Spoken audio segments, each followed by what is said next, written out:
अब सुनो अच्छे से, बहुत इंपॉर्टेंट पढ़ाने जा रहा हूं, सबसे ज्यादा इंपॉर्टेंट है ये सबसे ज्यादा इंपॉर्टेंट है। चलो आज हमें कहां से पढ़ना है जल्दी बताओ, यहां से बोलो जोर से, यस। चलो जल्दी से बोलो तुम क्या पढ़ने जा रहे हैं, सबसे ज्यादा इंपॉर्टेंट है, लिखो VVI और इधर दे दो 5 स्टार रेटिंग, सबसे ज्यादा इंपॉर्टेंट है ये। मतलब ये तो आपको चाहिए ही चाहिए, मतलब पूरा का पूरा जो 100 मार्क्स का ये सब्जेक्ट है ना, ये इसी के ऊपर बेस्ड है। अगर इसको अच्छे से कर डाला तो लाइफ जिंगा लाला, मतलब ड्राफ्टिंग सब्जेक्ट आपको फिर इजी लगेगा, या ड्राफ्टिंग वाला जो पार्ट है वो आपको क्या लगेगा, इजी लगेगा। तो ये याद रखिएगा, ये ड्राफ्टिंग ऑफ डीड जो मैं बताने जा रहा हूं, एक फॉर्मेट बताऊंगा मैं, क्या बताऊंगा, फॉर्मेट। उस फॉर्मेट पे भारत के अंदर के सारे डीड को ड्राफ्ट कर लोगे आप, बशर्ते आपको डीड के कंटेंट्स मालूम हो कि इस डीड में लिखा क्या क्या जाता है। फॉर्मेट मैं पूरा बता दूंगा। इसका मतलब अगर एग्जाम में कोई डीड ड्राफ्ट करने के लिए आ गया तो मालूम मालूम चलो 5 मार्क्स का है, तो आप अगर फॉर्मेट भी बना दोगे ना तो 2 मार्क्स तो मिल जाएगा। बाकी 3 मार्क्स में वो क्या चेक करेंगे, अंदर के कंटेंट की लिखा क्या है। तो इसलिए फॉर्मेट बहुत जरूरी है। तो यहां लिखो ड्राफ्टिंग ऑफ डीड का मतलब फॉर्मेट ऑफ डीड, लिखो फॉर्मेट ऑफ डीड, लिखिए फॉर्मेट ऑफ डीड, ये बहुत जरूरी है। D2H वाले बच्चे टाइप करते रहिए, बताइए हम क्या पढ़ने जा रहे हैं, फॉर्मेट ऑफ डीड। चलो सुनो अब जरा ध्यान से, अब देखिए, बाकी आप लोगों को याद होगा डीड क्या होता बताया था, डीड में कम से कम कितने लोग होंगे, 2 और मोर पर्सन, टिक लगाते चलो। जैसे फॉर एग्जांपल बोलो, gift deed, sale deed, deed of partition, partnership deed, deed of family settlement, lease deed, mortgage deed and so on. Power of attorney देखा जाए तो डीड नहीं बोला जाना चाहिए क्योंकि इसमें एक ही पार्टी होता है, लेकिन पुराने जमाने में इसको भी लोग डीड बोल दिया करते थे। इवन बॉन्ड को भी किस डेफिनेशन में ले लिया है, डीड, है ना। तो ऐसे तो जनरली डीड के लिए कितने लोग चाहिए, 2 या 2 से ज्यादा, पर पुराने जमाने में ये लोग पावर ऑफ अटर्नी, क्योंकि पावर ऑफ अटर्नी में ये क्या समझते थे मालूम है, एक राइट ट्रांसफरर होगा तो दूसरा ट्रांसफर ही होगा ना। पावर ऑफ अटर्नी के थ्रू क्या ट्रांसफर होता है, राइट ही तो ट्रांसफर होता है कि नहीं। चलो अब ध्यान से सुनो, तो पहले सबसे पहले देखते हैं डीड के बारे में बता रहा है। डीड क्या है भाई, तो डीड हमेशा राइटिंग में होगा, डीड हमेशा किस में होगा, राइटिंग। राइटिंग किसके ऊपर लिखोगे, पेपर और पार्चमेंट। पार्चमेंट बताया था ना, लेदर का शीट होता था पुराने जमाने में, और इस पर हमेशा क्या होती है, सीलिंग। सीलिंग का मतलब कॉमन सील, सील लगाना, सील मतलब स्टैंप। डिलीवर्ड है ना। अब इंपॉर्टेंट ये कि इसके थ्रू होता है क्या, जल्दी बताओ, इंटरेस्ट, राइट या प्रॉपर्टी पासेस। पासेस का मतलब ट्रांसफर। देखो जैसे मैं लिख रहा हूं ऐसे लिखते जाओ, पासेस के ऊपर क्या लिखोगे, ट्रांसफर। तो ये तो हो गया राइट्स, और यहां हो गया लाइबिलिटीज। देखो ऑब्लिगेशन के सामने क्या हो गया, लाइबिलिटीज। तो मैंने बोला था हर डीड पहले इंस्ट्रूमेंट होता है, तो हर डीड से राइट एंड लाइबिलिटीज क्या होंगे, ट्रांसफर होंगे, राइट एंड लाइबिलिटीज लिखा। चलिए अच्छा एक बात बताओ, जब भी तुम्हें डीड ड्राफ्ट करने के लिए बोलूंगा, जैसे बोलूंगा लीज डीड ड्राफ्ट करो, या सेल डीड ड्राफ्ट करो, या मॉर्गेज डीड ड्राफ्ट करो, तो पहले तुम्हें ट्रांजैक्शन पता होना चाहिए, सेल होता क्या है, मॉर्गेज क्या होता है, लीज क्या होता है, ये आपको पता होना चाहिए। नहीं पता रहेगा तो तुम फॉर्मेट तो लिख दोगे पर फॉर्मेट के अंदर लिखोगे क्या। तो ये इसलिए आज भी लॉ ज़्यादा जरूरी है। देखो ड्राफ्टिंग तो एक फॉर्मेट पे होता है, जो फॉर्मेट आज ही बता दूंगा। इस फॉर्मेट पर तुम भारत का कोई भी डीड ड्राफ्ट कर पाओगे, है कि नहीं। जनरली आपको क्या लगता है डीड में क्या लिखते होंगे आप, नंबर 1 बोलो, तुम लोग बोलो, मैं क्यों बोलूं, बोलो। डीड टाइटल का मतलब नेम ऑफ द डीड, जैसे लिखो, हाँ नेम ऑफ द डीड लिखो, name of the deed. Name of the deed मतलब sale deed, lease deed, mortgage deed. अगला बोलो place and date of execution. फिर पार्टीज का डिस्क्रिप्शन, रिसाइटल आता है, टेस्टेटम आता है, अभी हम पढ़ेंगे ये सब क्या होता है, चिंता मत करो। और बोलो क्या क्या आता है, बोलते चलो, तुम लोग बोलो। अगला रिसीट क्लॉज का मतलब पैसा जो मिलेगा तो सामने वाला बोलेगा कि हाँ हमें पैसा मिल गया है या मिलने वाला। अगला ये मेन पार्ट होता है। अगला अगला ये डिस्क्रिप्शन, और ये एक ही चीज है, पार्सल और डिस्क्रिप्शन एक ही चीज है। ऐसे ऐसे करो, ग्रुप करो इसको। प्रॉपर्टी का जब डिस्क्रिप्शन लिखते हैं ना तो पार्सल के फॉर्म में लिखते हैं। आगे अगला हैबेंडम, उसके बाद रिडेंडम, उसके बाद कोवेनेंट्स। कोवेनेंट्स अंडरटेकिंग मतलब टर्म्स एंड कंडीशन। अगला टेस्टिमोनियम या टेस्टिमोनियल, आप टेस्टिमोनियल लिख लीजिए, कोई दिक्कत नहीं। है ना, सिग्नेचर एंड अटेस्टेशन। अगला endorsement and supplementary deed, endorsement उसी पर कर देना, सप्लीमेंटरी के लिए अलग से डीड बनाना, जानते हो ना। और लास्ट में क्या आ जाएगा, एनेक्सर और शेड्यूल। मैं बता दूं आपको, एनेक्सर में ही जनरली क्या होता है, पार्सल।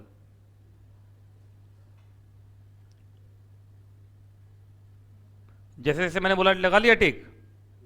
चलो अब सबसे मेन तुम लोगों को बताने जा रहा हूं, है ना।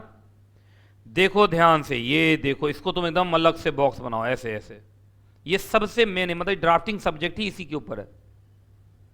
ये देखो जैसे मैं बना रहा हूं, एकदम ऐसे कर दो जैसे तुम्हें हमेशा ध्यान रहे इसका। कांटों भरा ताज पहना दो इसको, कर दिया इस तरीके से, स्पेशल बना दिया इसको। सबसे स्पेशल है ये, सबसे ज्यादा बड़ा है, मतलब भारत के, मैंने बोला तो जितने भी डीड की ड्राफ्टिंग हो ऐसे ही होगी। शुरू करें, चलो इधर देखो, अब ध्यान से देखो जो मैं बोलता जा रहा हूं। ये देखो, इसके ऊपर एक चार्ट भी बना दिया मैंने। जल्दी पर, एक चार्ट का नाम बोलो। मेन कंपोनेंट या part of document for drafting, मतलब जब भी किसी डॉक्यूमेंट की ड्राफ्टिंग करेंगे तो उसको कितने पार्ट में करेंगे और क्या क्या कंपोनेंट्स होंगे, ये ना। तो 3 पार्ट में ड्राफ्टिंग होती है। सुनते जाओ, बहुत इंपॉर्टेंट। इधर देखो, बाद में उधर देखना। इधर देखो, कोई भी डीड, कोई भी डॉक्यूमेंट, कोई भी इंस्ट्रूमेंट की ड्राफ्टिंग, है ना, कितने पार्ट में होगी, 3 पार्ट में। पहला पार्ट का नाम बोलो, नॉन ऑपरेटिव पार्ट, है ना। दूसरे पार्ट का नाम बोलो, ऑपरेटिव पार्ट। तीसरे पार्ट का नाम बोलो, फॉर्मल पार्ट। तो पहले ये जल्दी से, सबसे पहला पार्ट कौन, नॉन ऑपरेटिव पार्ट। तो ये सबसे इंपॉर्टेंट, इसलिए दिल बना के दिया। देखो, मतलब ये जो सब्जेक्ट है ना तुम्हारा ड्राफ्टिंग, इसका दिल है ये, मतलब इसका हार्ट है ये, और ये सबसे मेन है। मतलब ये तो तुम्हें रटा होना चाहिए, हर क्लास में चार्ट दिखाऊंगा तुम्हें, है ना। दूसरा पार्ट कौन, तीसरा पार्ट कौन, अब मैं नहीं बोलूंगा, तुम लोग खुद ही बोलोगे, ठीक है। 3 पार्ट में होगा ड्राफ्टिंग, पहला, दूसरा, तीसरा। ये 3 पार्ट है एग्जैक्टली, ठीक है। अब सुनिए, तीनों पार्टों में अलग अलग चीजें लिखी जाती हैं। तीनों पार्टों में अलग अलग चीजें लिखी जाती हैं। अब बताओ क्या क्या लिखी जाती हैं, बोलते चलो। नॉन ऑपरेटिव पार्ट सबसे पहला आएगा, क्या क्या लिखोगे उसमें, डिस्क्रिप्शन और नेम ऑफ द डीड। दूसरा बोलो, date and place of execution. तीसरा बोलो, पार्टीज को डिस्क्राइब कर देना। Number 4, recital. अभी हम पढ़ेंगे रिसाइटल क्या होता है। रिसाइटल का मतलब बैकग्राउंड होता है। क्या होता है, history and objective, history and objective, history, intention, objective, ये सब। चलो ऑपरेटिव पार्ट यहां से शुरू होगा, क्या लिखा जाएगा, टेस्टेटम और premises, consideration and receipt, habendum reddendum. Parcel लिखना है यहां तो यहां लिखो, नहीं तो लास्ट में लिख देना। देखो ये लिख लो, लास्ट में पार्सल पहुंचा रहा है, नहीं पहुंचा रहा है। अब बीच में पार्सल लिखोगे तो तुम जानते हो लंबा चौड़ा हो जाएगा। तो लोग क्या कहते हैं, property as described in schedule, property as described in annexure. अगला, एक्सेप्शंस एंड रिजर्वेशन और कोवेनेंट्स। कोवेनेंट्स का मतलब terms and conditions. Formal part last में आएगा, testimonium, signature, attestation, parcel description जो लिखना लिखो, एनेक्सर शेड्यूल जो आएगा सो लिख दो। तो ये 3 पार्ट में, पहले 3 पार्ट रटो, है ना, तब बात बनेगी। चलो सबसे पहले बोलो तो नॉन ऑपरेटिव पार्ट में क्या क्या आता है, नहीं याद हो पाएगा अभी इतना जल्दी। चलो बोलो जल्दी से। ये याद हो गया तो तुम्हारा काम बन गया। रुको अभी मैं तुम लोग कैसे याद करवाता हूं।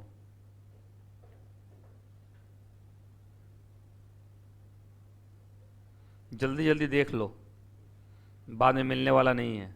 बुक में से देख के कोई नहीं बोलेगा, है ना। अच्छा हल्का हल्का छोड़ देता हूं जिससे कि थोड़ा थोड़ा दिखाई दे। चलो अब रुको रुको, हाँ जी अब बोलना स्टार्ट करो। सबसे पहला कौन सा पार्ट, नहीं non operative part. Non operative part में क्या लिखोगे सबसे पहले, देखो सीधा सा बात है, सबसे पहले तो डॉक्यूमेंट का नाम लिखोगे ना, है ना। तो उसमें हो जाए जैसे sale deed, lease deed, mortgage deed. तो ये देखो तो ये क्या है, डिस्क्रिप्शन और नेम ऑफ द डीड। उसके बाद date and place of execution, date and place of execution. वाह वाह क्या बात है, एकदम सही बोल रहा है सब। अब पार्टीज को डिस्क्राइब करोगे, चलो पार्टीज को डिस्क्राइब कर दिया, ठीक है। और रिसाइटल में क्या लिखा होता है, हिस्ट्री, बैकग्राउंड, इंटेंशन, ऑब्जेक्टिव। चलो ऑपरेटिव पार्ट में कैसे शुरू करोगे, ये बड़ा भयंकर है, और कॉपी चेक करने वाला इसी को चेक करेगा, क्योंकि इसी में मेन पार्ट है ना, ये मेन पार्ट है, इसी में तुम्हारा टर्म्स एंड कंडीशन सब आएगा। बोलो जल्दी से, टेस्टेटम और प्रीमाइसेस। अगला कंसिडरेशन एंड रिसीट, ये एन दिखाई भी दे रहा है, वाह यहीं से उठाया है।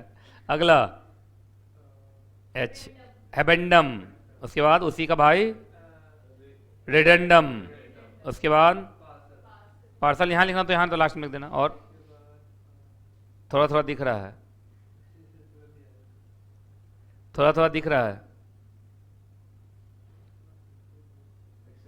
एक्सेप्शंस एंड रिजर्वेशंस, उसके बाद हाँ ये तो साफ दिख रहा है।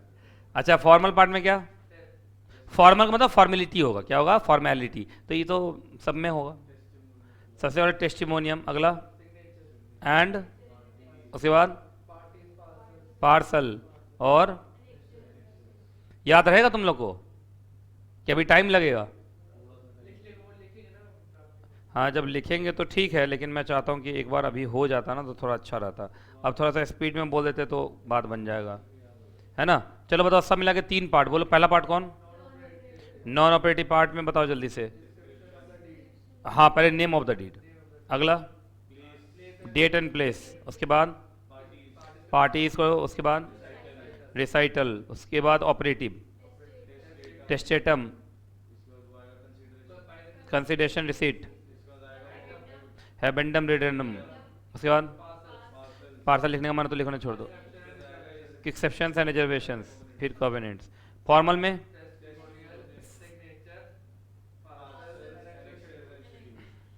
ये ज़्यादा अच्छा तरीका था रटवाने का।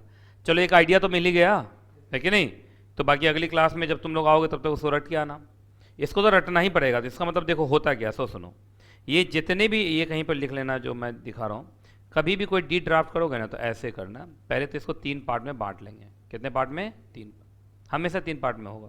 मतलब 3 पार्ट में एक बात ध्यान रखना है, एग्जाम में मत बांट देना ऐसे जाके, ये मन में होता है ना। सबसे पहला पार्ट का नाम बोलो, नॉन ऑपरेटिव पार्ट, दूसरा ऑपरेटिव पार्ट, तीसरा फॉर्मल पार्ट। ठीक है, नॉन ऑपरेटिव पार्ट में कितनी चीजें बोलते जाओ, नेम ऑफ द डीड, दूसरा date and place of execution, तीसरा पार्टीज, चौथा रिसाइटल। बस इतना लिख के छोड़ देना। ऑपरेटिव पार्ट में बोलो, टेस्टेटम है, consideration and receipt, habendum reddendum, exceptions and reservations, covenants. ठीक है, चलो फॉर्मल, टेस्टिमोनियम, हारमोनियम से बन गया testimonium, signature attestation, parcel and जो भी है डिस्क्रिप्शन, एनेक्सचर एंड शेड्यूल्स। बस ऐसे लिख लो, ऐसे बनाओ। तो देखो कितना बढ़िया हो रहा है ना ये। अब तुम इस फॉर्मेट पे कोई भी डी ड्राफ्ट कर लोगे। नहीं है क्या, पेज वेज नहीं है तुम्हारे पास? हाँ कर लो, कर लो, कहीं पे भी छोटा सा कर लो, कहीं पे ऐसे बना लोगे तो अच्छा लगेगा। एकदम ऐसे बना लो, ज़्यादा अच्छा है ये। कहीं पे भी कोई पेज देखो कहीं मिल रहा हो तो। चैप्टर के बाद एक पेज ब्लैंक नहीं है इसमें? अच्छा है, हाँ ये तो एग्जीक्यूटिव में तो रहता है। प्रोफेशनल बच्चों को ज़्यादा मैच्योर समझ लेते हैं हम लोग, है ना। तो बच्चों को पेज तक नहीं दिया जा रहा, नहीं, हमेशा एक पेज में देता था। इसका मतलब इस बुक में बहुत कंटेंट है? तो गलती से लग रहा है प्रिंट कर दिया बैक टू बैक। कितने बोला? अरे नहीं नहीं,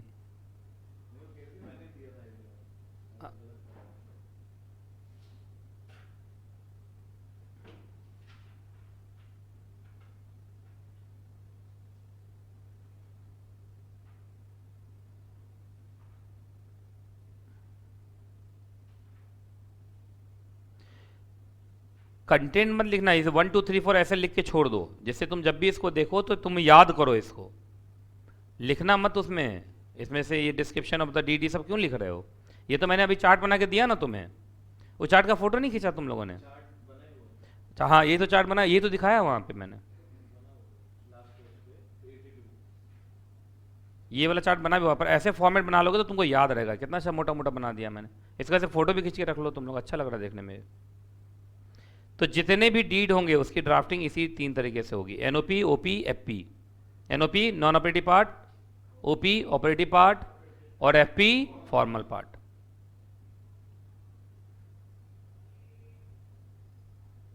देखा जाए तो कितने कंटेंट हो गए, 4 4 8 8 6 14। 14 पॉइंट तो तुम्हारा ऐसे बन गया। एक क्या है और,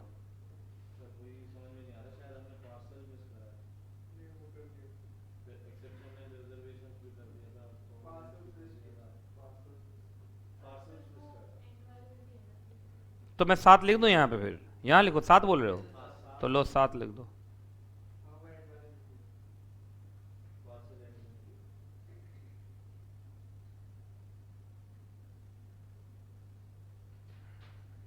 चलिए हो गया।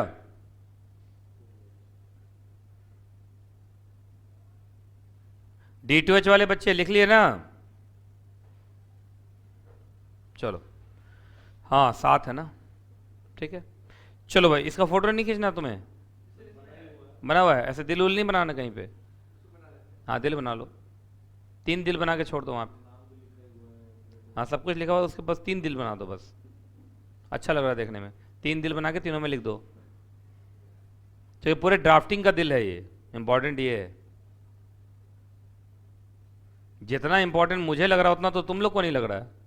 मैं तो बड़ा खुश होकर पढ़ा रहा हूँ ये, कि सच में ही सबसे ज़्यादा इंपॉर्टेंट है, क्योंकि इसी के फॉर्मेट पर सारी डीट की क्या होने वाली है, ड्राफ्टिंग। इसको कर डाला तो लाइफ जिंगा लाला है।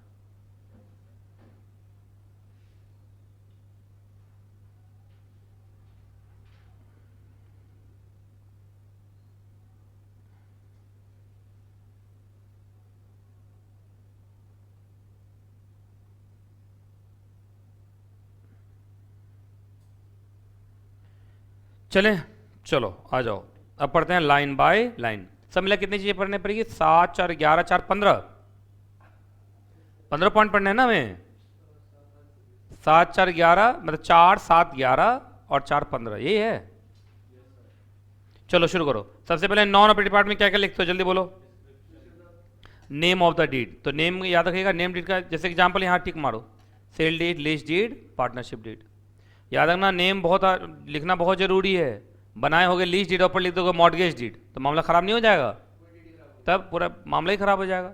तो डीड का नाम लिखते समय बहुत ध्यान से रखना है, ठीक है। आगे बढ़े, और नाम रखते समय क्या चीज चेक करोगे, इधर देखो इधर देखो, क्या चीज चेक करोगे, ट्रांजेक्शन की, कौन ट्रांजेक्शन करने जा रहे हो, लीज का ट्रांजेक्शन, लिख दोगे मॉर्गेज, कि लीज का ट्रांजेक्शन हो रहा तो लीज ही डीड लिखोगे ना। जैसा ट्रांजेक्शन मतलब जैसा काम वैसा नाम, जैसा काम वैसा नाम, याद रहेगा। लिख लिया ये चीज को, जैसा काम वैसा नाम, जैसा काम वैसा नाम। ट्रांजेक्शन का मतलब काम, उसी के जैसा होना चाहिए नाम। चलिए आगे, date and place of execution. Date and place की अगर बात करें तो सुनो कैसे लिखते हैं, इधर देखो कैसे लिखते हैं। This deed of sale made at New Delhi, ये हो गया place, on the 15th day of June 2020। पहले ये आएगा लेटर में, पहले किस में आएगा, लेटर में, और फिर किस में आएगा, नंबर्स में। ये हुआ ना, नंबर्स बोलते हैं डिजिट बोलते हैं, दोनों हिस्से में ना। चलिए उसके बाद बिटवीन, बिटवीन के बाद ना समझिएगा पार्टी से कहना है, तो चलो बोलो जल्दी से। This deed of lease made at New Delhi on the 15th day of June 1989, या जो भी है, 15th day of June 2020, between, between के बाद पार्टीज का नाम है, और पार्टीज का नाम, पार्टीज का नाम कैसे लिखो सुनो, इधर देखो, नेम, एज, पेरेंटेज, ऑक्यूपेशन और रेजिडेंस। ये तब है जब नेचुरल पर्सन है, क्या है, नेचुरल पर्सन। लेकिन अगर वो आर्टिफिशियल पर्सन है तो, जो पार्टीज अगर आर्टिफिशियल पर्सन है तो, बोलो जल्दी, अगर वो आर्टिफिशियल पर्सन है तो तुमको पहले नेम ऑफ ऑर्गेनाइजेशन, किस लॉ में वो बना है, और उसके बाद उसका रजिस्टर्ड ऑफिस का एड्रेस। समझ में आ गया। तो जैसे अगर मान लो अगर कंपनी है तो कैसे लिखोगे? Between messrs A B C limited a company, ये बताना पड़ेगा ना, a company incorporated under the provisions of companies act 2013 having its registered office at this place. क्या? नहीं वो नहीं, सिन नंबर लिखना, सिन नंबर लिख दो ब्रैकेट में, कंपनी का सिन नंबर लिख दो तो ज़्यादा अच्छा हो जाएगा ना। आप पार्टीज को जितने अच्छे से डिस्क्राइब करेंगे उतना अच्छा होता है, आप जितना ज़्यादा लिखेंगे उतना कंफ्यूजन कम होगा। ये लिखा नेचुरल पर्सन आर्टिफिशियल पर्सन लिखा बगल में? चलो बताओ, नेचुरल पर्सन अगर है तो name, age, parentage, occupation and residence. Artificial person है तो नेम, किस लॉ में बना है, और उसका ये लिखना पड़ेगा। और उसके बाद जब दोनों पार्टी का नाम हो जाए तो ऐसे लिखना लास्ट में, ये लाइन लिख देना, ये लाइन याद करो। The party shall include their heir, successor, assignee and legal representative. इससे क्या फायदा होगा? नहीं है कि तुम्हारे बुक में लिखा हुआ है? हाँ, कोई मर वर गया तो फिर डीड पर असर पड़ेगा नहीं। समझ में आ गया? अब सुनो, यहां तक का हो गया ड्राफ्टिंग। ऐसे ऊपर लिख दिया मान लो सेल डीड, ऊपर क्या लिख दिया? Sale deed. और नीचे क्या लिखना स्टार्ट किए? हाँ, this sale of deed made at New Delhi on 15th day of June 2020, है ना, 15/6/2020 बिटवीन, है ना, mister A aged 29 years, son of this, residence of this. उसके बाद एक लाइन लिखते हैं ऑफ वन पार्ट। क्या लिखते हैं? Of one part, of one part. और उसके बाद उसको डिस्क्राइब करने का एक और अच्छा तरीका होता है। जैसे लिखा मिस्टर ए लिखा ना, मान मिस्टर एस लिखा, चूंकि सेल डीड है, mister S seller, mister S का पूरा दिया, mister S aged this year, son of this, resident of this, है ना। उसके ब्रैकेट में here and after called the seller of one part, and फिर mister B aged this year, son of this, resident of this, here and after called the buyer of the other part.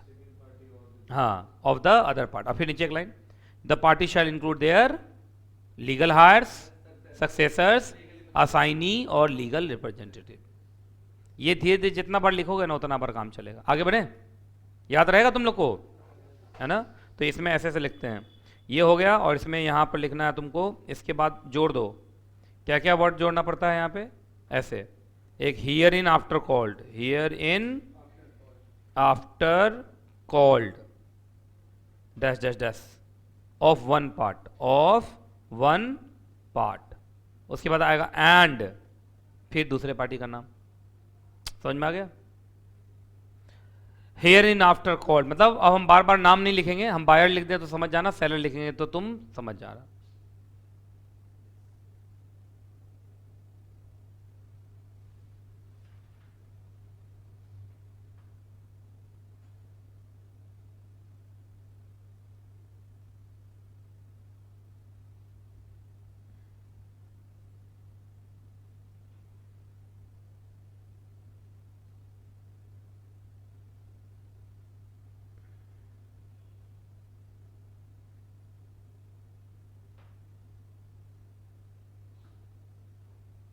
कोई दिक्कत? चलिए आगे चले, आ जाओ भाई। सब मिला के हमें कितने पढ़ने? 15, अभी हुए हैं 3। आ जाओ भाई। रिसाइटल, रिसाइटल में टिक लग मारते जाओ। हिस्ट्री लिखा रहता है। अच्छा, लॉन्ग हिस्ट्री या ब्रीफ हिस्ट्री? Brief history. देखो बार बार लिखा हुआ, शॉर्ट फॉर्म में लिखना है, ठीक है। तो सुनो, ऐसे लिखो, ऐसे लिखो। ये हो गया पहला। दूसरा लिखो मोटिव, दूसरा लिखो मोटिव।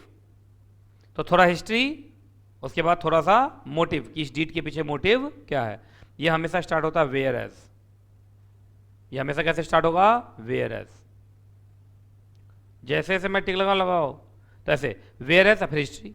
तो whereas the parties are desirous of या have agreed on some particular course of action. जैसे सेलर है तो ऐसे whereas mister seller is the absolute owner of this property, and whereas Mr. Buyer approached the seller to buy this property, and whereas the seller had agreed to sell the property.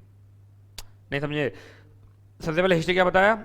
इस property का seller मालिक है, buyer ने उसको approach किया कि उससे खरीदना चाहता है, और अब सेलर तैयार है।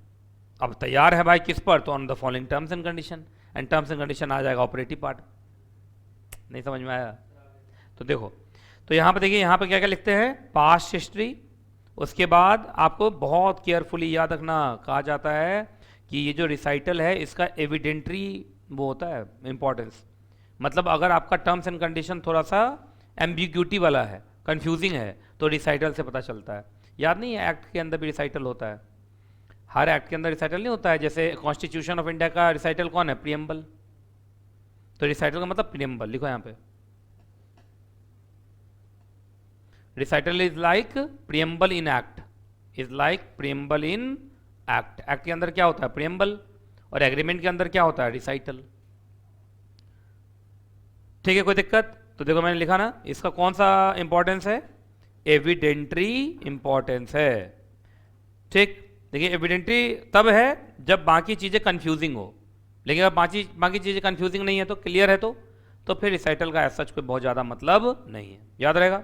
रिसाइटल दो तरीके के होते हैं, चलो पहला बोलो, नरेटिव। नरेटिव में क्या लिखोगे, और इंट्रोडक्टरी में क्या लिखोगे, मोटिव। मोटिव मतलब लिखो ऑब्जेक्टिव। मैंने बताया ना, दो चीजें लिखी रहती हैं, क्या क्या लिखी रहती हैं, past history and motive. Past history लिखी रहेंगी नैरेटिव के नाम से, और मोटिव इंट्रोडक्टरी के नाम से। तो पहले आएगा नैरेटिव, फिर आएगा इंट्रोडक्टरी। ठीक है, कोई दिक्कत? और मैंने बता ही दिया था, अगर ऑपरेटिव पार्ट अनएम्बिगियस है तो रिसाइटल का कोई मतलब नहीं है। रिसाइटल का मतलब कब होगा, जब ऑपरेटिव पार्ट क्या हो, एम्बिगियस। एम्बिगियस मतलब कंफ्यूजिंग, वेग। केस का नाम बोलो, क्या इसमें था, है ना। चलिए आगे देखते हैं भाई। अब आ जाओ ऑपरेटिव पार्ट। पहले तो मुझे सुनो, इधर देखो, नॉन ऑपरेटिव पार्ट कैसे बोलता हूं, इधर देखो। देखिए पहले लिख दिया ऊपर सेल डीड, उसके बाद दिस डीड ऑफ सेल या this sale deed made at New Delhi on 15th day of June 2020, 15/6/2020 between mister S aged this year, son of this, resident of this, है ना, here and after called the seller of one part, एंड mister B aged this, resident of this, है ना, sorry, son of this, resident of this, hereinafter called the buyer of the other part. उसके बाद नीचे एक line, the party shall include their assignee, legal hires, representatives और successors. ठीक, उसके बाद शुरू होगा तुम्हारा recital. Whereas Mr. Seller is absolute owner of the property, property के बारे में लिख दोगे more described in parcel या schedule। पार्सल वर्ड नहीं लिखते हैं, हमेशा क्या लिखते हैं, मोर डिस्क्राइब्ड इन शेड्यूल। मतलब शेड्यूल में हम इस प्रॉपर्टी को डिस्क्राइब कर रहे हैं। हल्का फल्का डिस्क्राइब करना तो जरूर कर देना चाहिए, जैसे प्रॉपर्टी का वो लिख देना चाहिए, हाँ, जैसे हाँ प्रॉपर्टी बियरिंग नंबर दे दे, जैसे खसरा नंबर ये है ना, उसके बाद इस गली नंबर पे है, बिल्डिंग का नंबर ये है, 4-5 चीज़ लिख के बाकी के लिए बोल देना मोर डिस्क्राइब्ड इन शेड्यूल। जैसे तुम मैप बनाओ तो मैप वहीं थोड़ी बना दोगे, मैप तो पीछे रहेगा ना, मैप कहाँ रहेगा, पीछे। तो फिर उस केस में मोर डिस्क्राइब्ड इन शेड्यूल। अब जो शेड्यूल होगा वही पार्सल बन गया, क्या बन गया, पार्सल। समझे? तो क्या लिखोगे, mister A is a absolute owner of property, property को थोड़ा डिस्क्राइब कर देना। And whereas buyer had approached the seller for purchasing the said property, and whereas the seller has agreed to sell this property. अब आ जाएगा तुम्हारा क्या, terms and condition. कहां आएगा बोलो, ऑपरेटिव पार्ट कैसे शुरू होगा, now this deed witnesses that, या एज फॉलोज, ज्यादा अच्छा रहता है एज फॉलोज। समझ में आ गया, now this deed witnesses as follows, मतलब अब 1 2 3 4 5 6 7 8 9 10 सब आएगा, सारे क्या आएंगे, टर्म्स एंड कंडीशन। चलो आओ, सबसे पहले टेस्टेटम, याद रखना टेस्टेटम सबसे इंपॉर्टेंट है, ये तुम्हारा इंटेंशन को इफेक्ट दे देगा। देखो इधर तो कैसे टिक लगाया मैंने। अच्छा सेल होना था ना, क्या होना था, सेल। तो यहां पहला ही पॉइंट आएगा, seller hereby transfer this property to the buyer. नहीं समझे? तो क्या तुम्हारा ये जो टेस्टेटम है ये प्रोसेस में ले आया सब कुछ, यस प्रोसेस में ले आया, एकदम क्लियर कि अगर लीज है तो लीज पर देता हूं, सेल है तो बेचता हूं, मॉर्गेज है तो मॉर्गेज करता हूं, मतलब हो जाएगा। अब अगला कंसिडरेशन एंड रिसीट। अच्छा तुम बेचोगे मुफ्त में बेचोगे कि सामने से पैसा मिलेगा? तो पैसे के बारे में लिख देना भाई कि पैसा इतना है। अच्छा, पैसा मिल गया होगा जरूरी है या बहुत बार क्रेडिट भी हो सकता है? तो क्रेडिट होगा तो लिख देना कितना मिला है, इतना मिलना बाकी है। मिल चुका है तो ऐसे लिखना, सुनो, पैसा मिला होगा चेक से, और आजकल चेक से ही मिलता है। कैश मिला होगा तो कैश लिख देना, चेक होगा तो चेक। कभी अगर तुमने डी वीड देखा होगा तो चेक नंबर भी आता है उस पर, और डी नंबर भी आता है, कभी देखा तुम लोगों ने? आ जाओ हेबेंडम। हेबेंडम के अंदर आप बताते हैं कि ट्रांसफर किस तरीके का है। जैसे ये देखो, डिफाइन द इंटरेस्ट, इंटरेस्ट का मतलब राइट, ये किस तरीके का राइट ट्रांसफर है। जैसे क्या हम लाइफ इंटरेस्ट दे रहे हैं या एब्सोल्यूट सेल है, एनकम्बर्ड है या नहीं है, तो क्या मतलब बताते हैं कि किस तरीके का सेल है ये। बोलो, आपको याद होगा टोपा पढ़ा था, ट्रांसफर प्रॉपर्टी एक्ट, उसमें बहुत बार किसी को सिर्फ फॉर लाइफ सिर्फ यूज करने देते हैं, हम उसको बेचते नहीं हैं। तो भाई कोई लिमिटेशन सब है तो बता दो कि पूरा बेच रहे हो कि आधा अधूरा बेच रहे हो। जैसे लीज है तो लीज में तुम लीज लिख दिया तो इसका मतलब हम बेचे नहीं, यही है ना। चलो आगे बढ़ें, ये हो गया हेबेंडम। दूसरा बोलो रेडेंडम। रेडेंडम में क्या आएगा जल्दी बताइए? पेकुलियर का मतलब काम आती है, जनरली जरूरी चीज है ये, है ना। इसके अंदर हम लिखते हैं पैसा कैसे आएगा। मोड का मतलब बोलो cash, credit, cash, credit, cheque, online transfer, यही सब में से सब आएगा। और बोलो, लिखा, ये सब लिखा मोड में। And time fixed for payment of money या रेंट, अगर लीज है तो रेंट। जैसे सुनो, मोड में और भी आ सकता है, लिखो यहाँ पे, मोड में भी आ सकता है मंथली है कि क्वार्टरली है। लिखो मंथली है, ईयरली है, क्वार्टरली है, ये भी तो होगा। ये सब लिखते चलो कि अगर रेंट मिलना है या पैसा मिलना है, ये सब कैसे कैसे होने वाला है, लिख लिया सब कुछ। उसके बाद तो इसका मतलब, इसको हम क्या बोलते हैं, रिजर्विंग क्लॉज। क्या बोलते हैं? रिजर्विंग क्लॉज, क्योंकि इसमें लिखा रहता है कि तुमको पेमेंट कैसे करना है। तो इसका मतलब रेडेंडम ज्यादातर किस में मिलेगा? रेंट वाले में। किस में मिलेगा? रेंट वाले में। नहीं, रेंट, लीज, इन सब के लिए। बाकी के लिए तो हेबेंडम से ही काम चल जाता है। अब सेल है, सेल में हर महीने तो पैसा मिलेगा नहीं, तो हेबेंडम में लिख दिया पैसा मिल गया। वो तो नहीं लिख दिया तुम्हारा रिसीव वाला था नहीं एक पीछे, ये कहाँ गया, कौन था वो, कंसिडरेशन रिसीट में तो आ जाएगा वहाँ। लेकिन रेंट में क्या होगा, हर महीने आना है, तो कहाँ चला जाएगा? रेडेंडम। कहाँ चला जाएगा? रेडेंडम। पार्सल में क्या लिखते हो? Detail description of property. मैंने आपको बता दिया, ये क्लियर होना चाहिए, अनएम्बिगियस होना चाहिए, नहीं तो मालूम चला कि बगल वाले का बिल्डिंग बिक जाएगा अगर नंबर उम्र आगे पीछे लिख दिया तो, है ना। और इसमें ये सब लिखना पड़ेगा, प्रॉपर्टी किस टाइप की है ना, मूवेबल है, इमूवेबल है। अगर इमूवेबल है तो रजिस्ट्री भी कराना पड़ेगा, मालूम है ना। अच्छा, तुम क्या लगता है यही पूरा लिख दोगे, यहाँ शॉर्ट में लिख देना मोर डिस्क्राइब्ड इन शेड्यूल, ब्रैकेट में क्या लिख देना, मोर, लिखो मोर डिस्क्राइब्ड इन शेड्यूल या एनेक्चर, ये लिख देना। मोर डिस्क्राइब्ड इन शेड्यूल या एनेक्चर, ठीक है। आगे बढ़े, चलो अब आ जाओ एक्सेप्शन एंड रिजर्वेशन। क्या होता है एक्सेप्शन रिजर्वेशन? एक्सेप्शन का मतलब कुछ राइट अपने लिए रख लेगा वो, ये हुआ ना।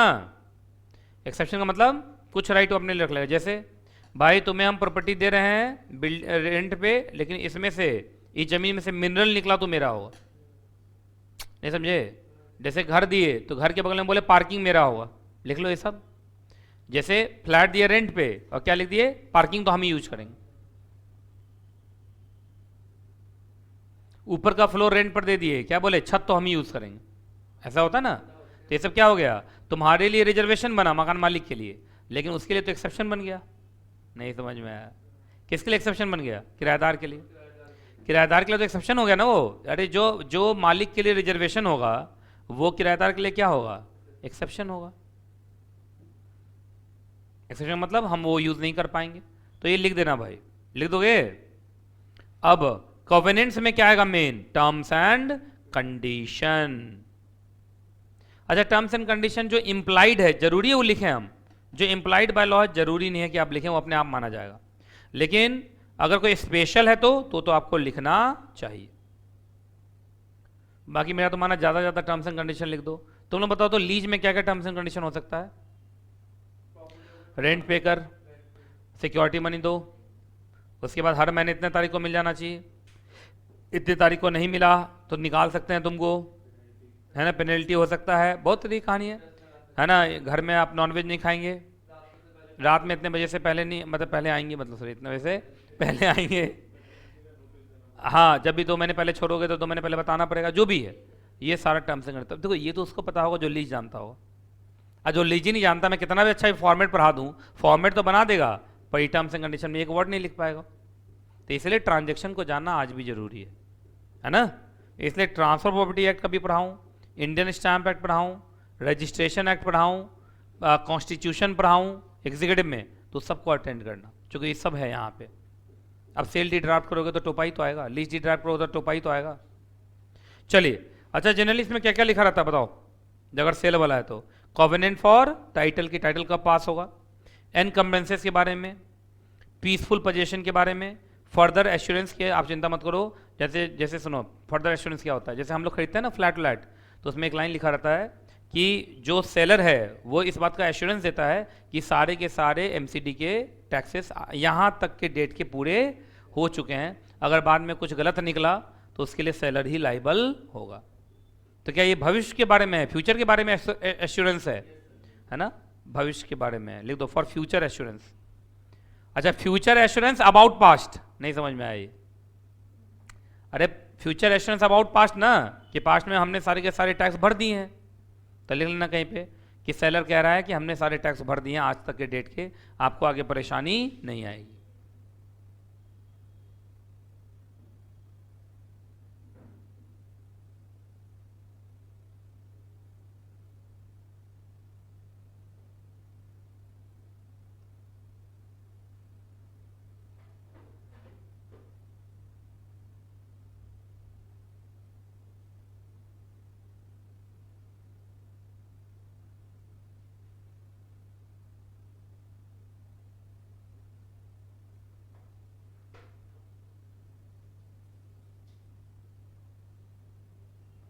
कोई दिक्कत?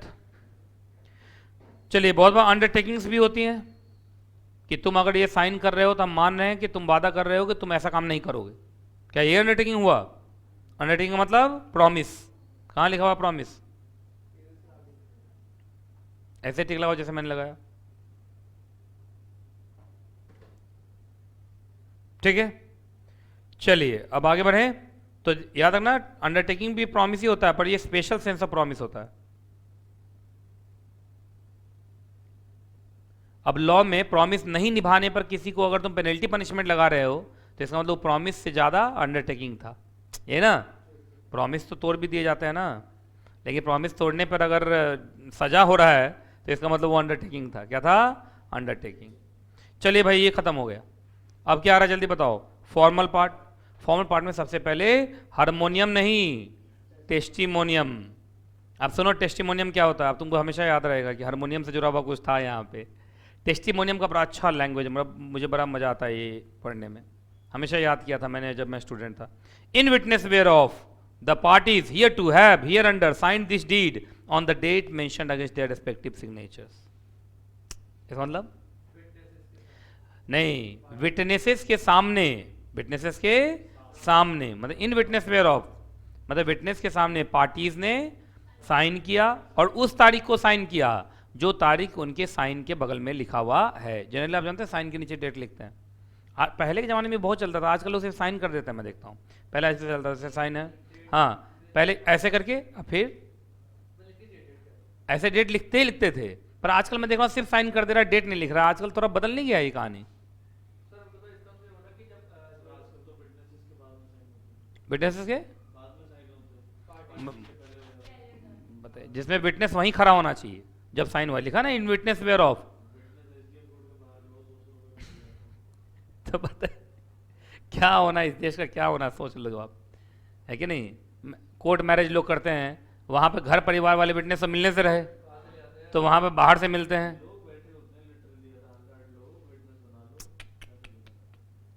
हर कोर्ट के सामने। अच्छा ये जो नहीं ये जो जज होते हैं वो कहते हैं कुछ ज़्यादा विटनेस बन रहा है, सब में यही आ रहा है।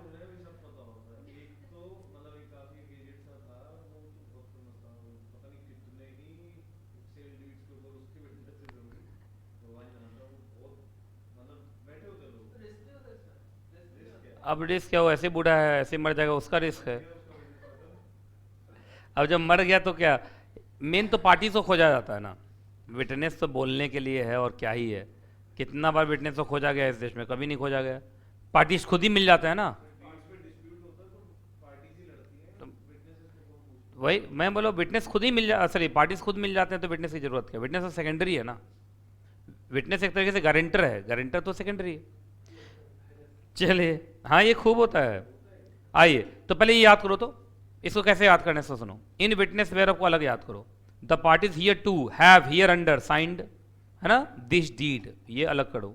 On the date mentioned against their respective signatures.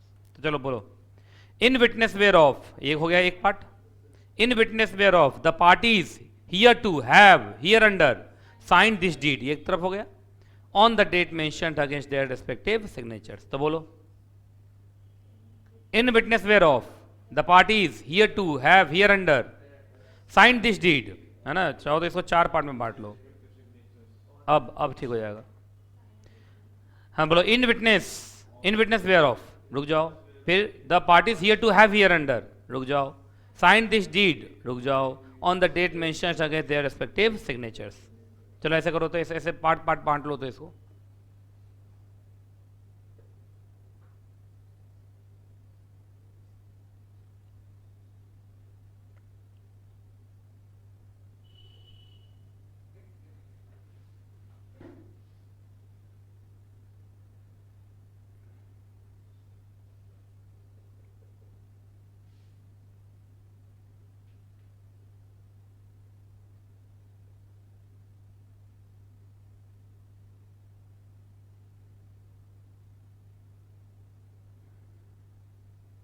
ठीक है, चलो अब तो कुछ ही नहीं होना है, क्या ही होना है, सिग्नेचर।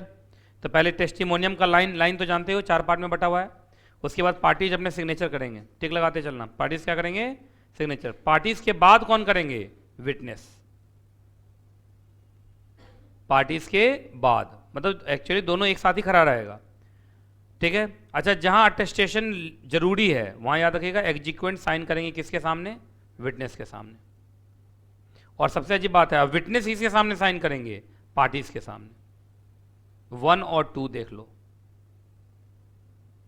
तो अगर अटेस्टेशन जरूरी है तो पार्टीज साइन करेंगे विटनेस के सामने, और विटनेस साइन करेगा पार्टीज के सामने। बट एक लाइन लिखा रहेगा, देखो लाइन का मतलब लिखो, ये देखो, ये तब है जब अटेस्टेशन की जरूरत है। जब किसकी जरूरत है, अटेस्टेशन की जरूरत है तब। क्या लाइन लिखा हुआ है, signed by the above name parties in our presence. ये कौन लिख रहा है, witness. And we have signed in their presence, ठीक है। ये कौन लिख रहा है, विटनेस, कि पार्टीज ने हमारे सामने साइन किया और हमने उनके सामने साइन किया। चलो जब सिग्नेचर हो जाएगा तो बोलो। अच्छा एक बात ये, अगर एक पेज से ज्यादा है तो पार्टीज विटनेस को हर पेज पे साइन करना पड़ेगा, यस, है ना। ये लिख तो दिया है, देखो यहाँ लिखा है ये तब है अटेस्टेशन की जरूरत है तब।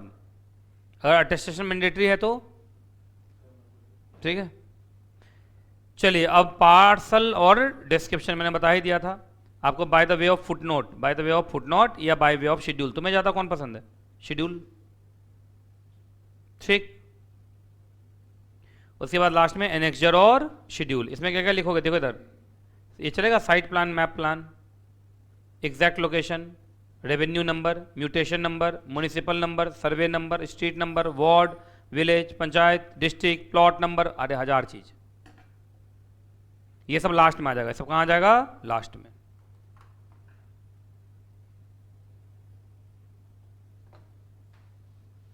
ठीक है,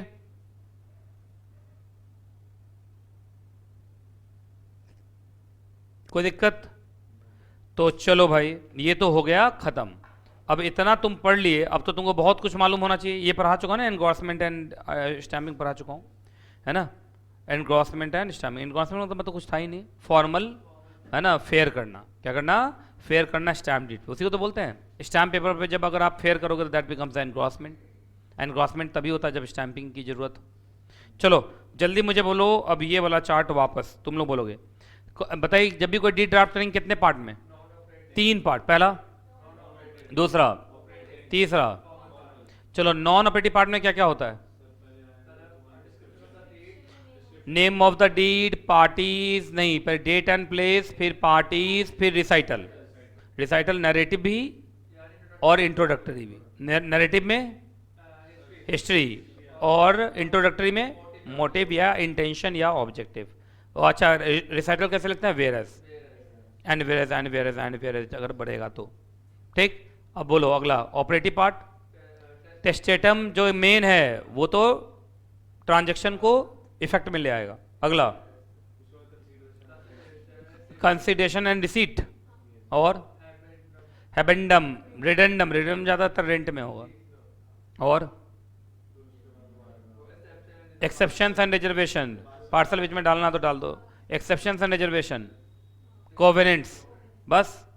उसके बाद formal testimony. In witness whereof the parties hereto have hereunder signed this deed on the date mentioned against their respective signatures. ये मुझे याद ही हो गया, अपने ज़माने से याद है, जब मैं स्टूडेंट था तब, है ना। उसके बाद दोनों पार्टी का साइन होगा, और अगर विटनेस है तो विटनेस बाद में साइन करेगा, लेकिन अगर अटेस्टेशन की जरूरत है तो दोनों एक दूसरे के सामने साइन करेगा। और क्या लाइन लिखा रहेगा? हमने उनके सामने साइन किया, उसने हमारे सामने साइन किया। उसके बाद पार्सल और एनेक्चर, बस कहानी खत्म। यही है, देख लो। ये सब वर्ड जानते हो ना शुरू से अंत तक? तो चूंकि हर क्लास में जब आऊंगा, अब मैं डीड की ड्राफ्टिंग शुरू करूंगा, जब अगला चैप्टर ही कोई डीड आ रहा हो। आ गया लीज डीड। एक बार ऐसे लीज डीड को देखो तो क्या सेम फॉर्मेट पे जा रहा है? लीज डीड ड्राफ्ट हुआ होगा चैप्टर के लास्ट में, या शुरू में ही साथ लीज डीड होगा। देखो लीज डीड ड्राफ्टेड होगा, एक बॉक्स बना होगा बड़ा सा। देखो तो ऐसे ही है, this lease deed made at on between of one part and second part, here and after called the lesser, here and after called the lessee। ऐसे ये सब है, देखो तो मिला। 3 पार्ट में है, तो कोई भी डीड उठा के मैं 3 पार्ट में बांट दिया करूंगा। अगर तुम देखना चाहते हो तो मैं अभी दिखा देता हूँ। चलो बताओ तो कौन कौन सा पार्ट है।